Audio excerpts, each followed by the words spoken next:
At the jewelry store, where the shiny pieces of glass rest in shiny rings of metal that shine just like the nickels I spent on Pop Rocks at Chick's Candy Store.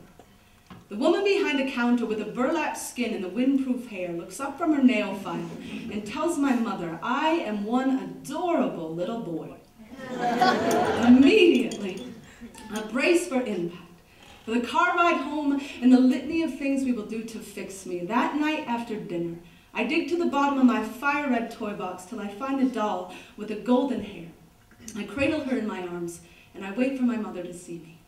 When she does, she smiles so big I decide love is a silent auction, and I am worth more sold. They want to make us something. They want to toothpick our bones and keep us between their teeth. My teeth used to be so crooked. They were the only things the kids made fun of more than the crooked way I dress, walk, talk, listen. I am tired of wearing braces.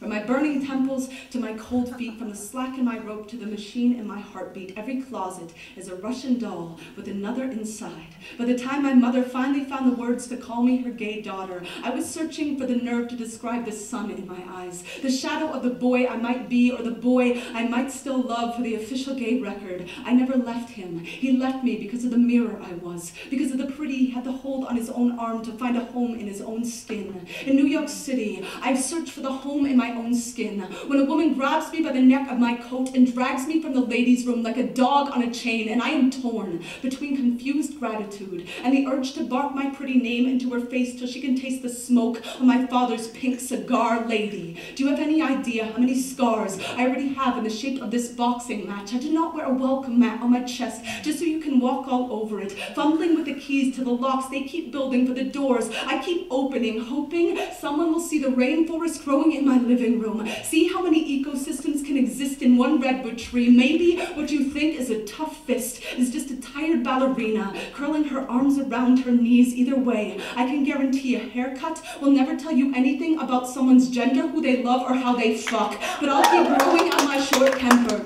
For the next time I have the opportunity to tell someone in my queer community, look, I am about as butch as a Swedish male figure skater. As for dyke, I will happily dance in that music box for tonight. But tomorrow when I pull the word faggot from the shotgun of a frat boy's throat, then send it in a love letter to my love so she can scratch it down my back, please believe I am taking back every Bible belt that ever cracked against my spine. Every night I drove through Kansas with, I swear to God, a pink barrette in my fucking pocket in case I had to split-second decide if woman would be safer armored than this when his flashing blue lights give me 10 seconds to pick what target he'll be less likely to miss. Officer, I'd be willing to bet those arrows would look a whole lot sharper in my Cupid hands than in the dull hatchet of your hate, than in the way you spit the word ma'am down my throat, like I might swallow it in the same gulp as my pride before you decide who I am. Remember, pride, that's my parade, built from the fairy wings of boys who bulldozed your barricades the day you claimed AIDS was a gift of God. Our wheels started spinning like Christ turning over in his grave for every holy-knuckled, gender-bent trans kid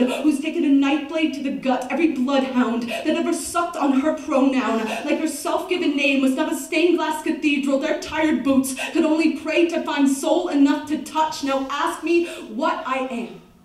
I'll tell you all of the above, and none of what they've ever listed. I will say I have never cared to be nearly as much as I care to become. We are all instruments, pulling the bows across our own lungs, windmills, still startling in every storm. Have you ever seen a newborn blinking at the light? I want to do that every day. I want to know what the kite called itself when it got away, when it escaped into the night, that jewelry case of sparkling star where the face of the moon is always winking at some adorable little boy with a pink cigar.